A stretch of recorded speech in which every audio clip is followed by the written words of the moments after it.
తెలంగాణపై కమల దళం ఫోకస్. జగిత్యాలలో బీజేపీ విజయ సంకల్ప సభ.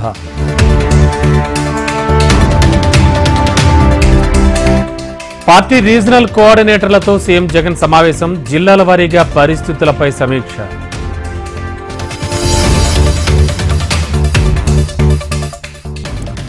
సుప్రీంకోర్టును ఆశ్రయించనున్న కవిత భర్త అనిల్. కవిత అరెస్టుపై సర్వోన్నత న్యాయస్థానంలో సవాల్.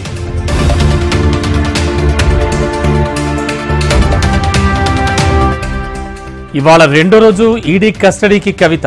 విచారణ వేగవంతం చేయనున్న ఈడీ అధికారులు.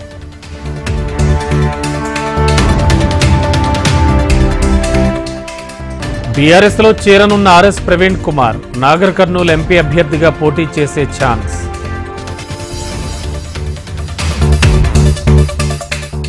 ఢిల్లీలో బీజేపీ పార్లమెంటరీ బోర్డు సమావేశం. ఎన్నికల నేపథ్యంలో కీలక అంశాలపై చర్చించే అవకాశం.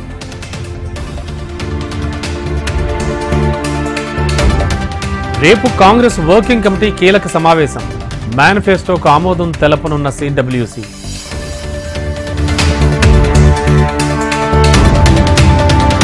ఏపీ తెలంగాణలో ప్రారంభమైన 10th ఎగ్జామ్స్. ఈ నెల 30 వరకు జరగనున్న పరీక్షలు.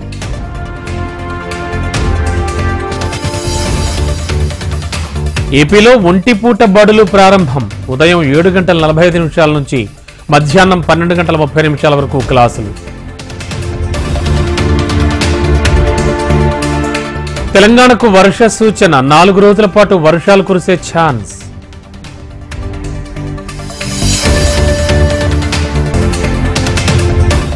ఎలక్టోరల్ బాండ్లను రద్దు చేస్తే నల్లధనం పెరిగిపోతుంది.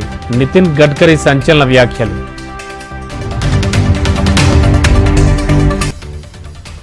సోమాలియా పైరేట్ల ఆట కట్టించిన భారత దళాలు. హైజాక్ చేసిన సరుకు రవాణా నౌక స్వాధీనం.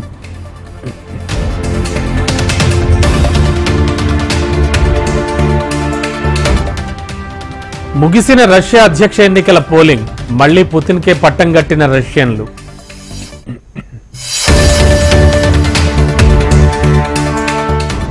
మళ్లీ వివాదాస్పద వ్యాఖ్యలు చేసిన ట్రంప్. తాను అధికారంలోకి రాకపోతే రక్తపాతమే అన్న మాజీ అధ్యక్షుడు.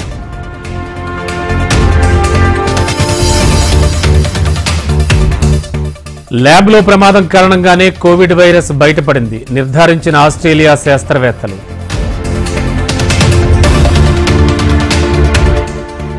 సంపూర్ణ విజయం దక్కే వరకు యుద్ధం ఆగదు. ఇజ్రాయెల్ ప్రధాని నెతన్యాహు ప్రకటన.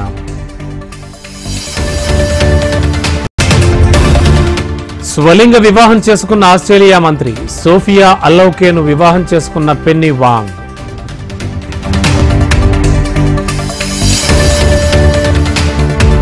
యాదాద్రిలో ఇవాళ తిరుకల్యాణ మహోత్సవం. 8వ రోజు యాదాద్రి లక్ష్మీ నరసింహస్వామి వారి బ్రహ్మోత్సవాలు.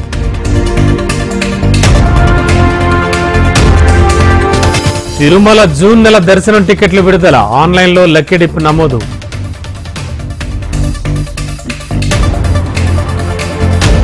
తిరుమలలో భక్తుల రద్దీ సాధారణం. శ్రీవారి సర్వదర్శనానికి 6 గంటల సమయం.